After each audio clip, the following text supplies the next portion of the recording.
اور حضرت عثمان غنی وہ جلیل القدر میرے آقا مصطفیٰ کے صحابی ہیں.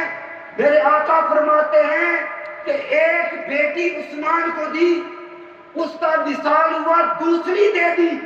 فرمایا لوگوں اگر میری 40 بیٹیاں ہوتی یک کے بعد ٹکرے عثمان غنی کے عقد میں دے دے. وہ جلیل القدر صحابی رسول حضرت سیدنا عثمان غنی, آپ کی یاسین پادری, ایک لعین مردود قسم کا ایک مولوی جو اہل سنت کے لبادے میں چھپا ہوا رافضی ہے, وہ قطعاً سنی نہیں ہے. کوئی بھی بندہ جو اہل سنت سے تعلق رکھتا ہے وہ صحابہ کی گستاخی نہیں کر سکتا.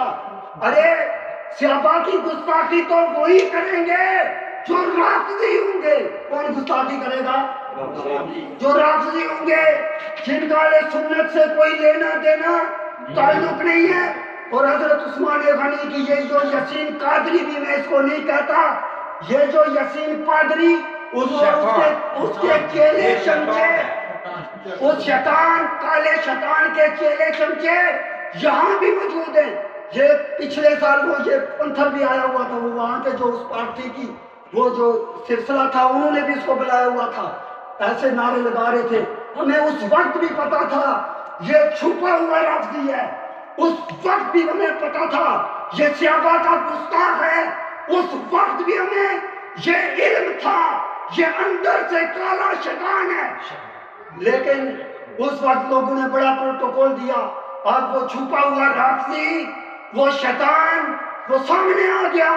سیدنا حضرت عثمان غنی کی بدترین الفاظ میں گستاخی کی, اور وہ الفاظ میں یہاں ادا نہیں کر سکتا. میرے ایمان کا ایک سید ہونے کے ناطے, ایک مسلمان ہونے کے ناطے میرا ایمان یہ بات گوارا نہیں کرتا کہ میں وہ الفاظ ادا کروں جو اس مولوی پادری وکالے شیطان نے حضرت سیدنا عثمان غنی کے بارے میں الفاظ ادا کیے. وہ الفاظ ہم عام بندے کے بارے میں بھی استعمال نہیں کر سکتے.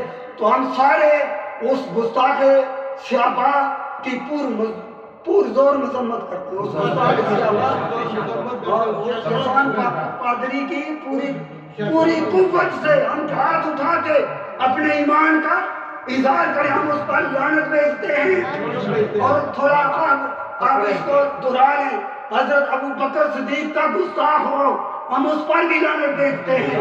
اور اگر کوئی حضرت عمر فاروق کا گستاخ ہو ہم اس شیطان پر بھی لعنت بھیجتے ہیں. مصطفیٰ نے حضرت عمر فاروق پر لعنت, مصطفیٰ نے حضرت عمر فاروق پر لعنت, مصطفیٰ نے حضرت عمر فاروق پر لعنت, مصطفیٰ نے حضرت عمر فاروق پر لعنت.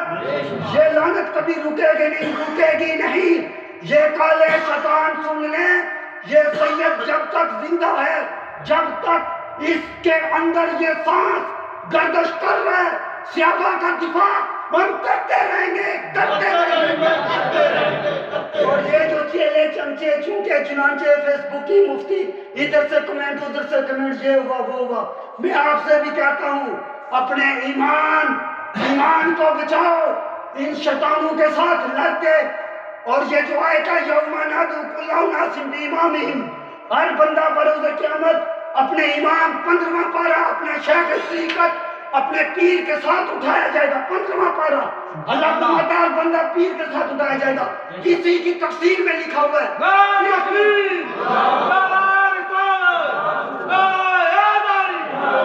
اس کی تفسیر میں لکھا ہے, اہل سنت کے مفسرین لکھتے ہیں کہ جس کا کوئی پیر نہیں اس کا پیر شیطان ہے.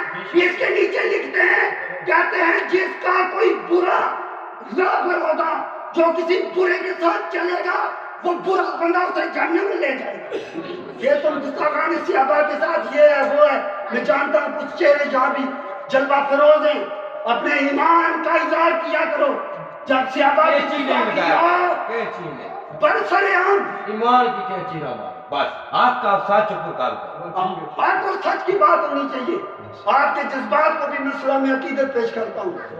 میری سرکار ایمان کو دیکھو, کہ جن صحابہ سے ہمیں دین ملا ان صحابہ پر کوئی باتیں کرے اور ہم ان کے ساتھ ہو جائیں؟ نہیں. اپنے ایمان کی خیر مناؤ. تو آج اس کو بھی میں پیغام دیتا ہوں کہ تو یہ مولا علی کے نعرے کے پیچھے چھپ کے صحابہ کی گستاخیاں اگر کرے گا تو یہ کسی صورت میں ہم برداشت نہیں کریں گے. گستاخان صحابہ کی آخری سانس تک ہم مذمت کرتے رہیں گے. تو اس حوالے سے سیدنا عثمان غنی رسول پاک کے تیسرے خلیفہ ہیں. پہلے خلیفہ سرکار ابوبکر صدیق ہیں, دوسرے خلیفہ حضرت عمر فاروق ہیں, تیسرے خلیفہ سیدنا عثمان غنی ہیں, چوتھے خلیفہ مولا کائنات ہیں.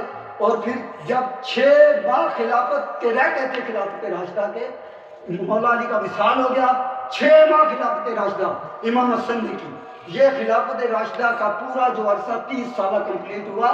تو ہم سارے خلفاء راشدین پر بھی ایمان رکھتے ہیں اور پنجتن پاک بھی ہمارے ہیں, پنجتن پاک بھی ہمارے ہیں. اللہ تعالیٰ کی بارگاہ میں دعا ہے کہ اللہ تعالیٰ ہم سب کو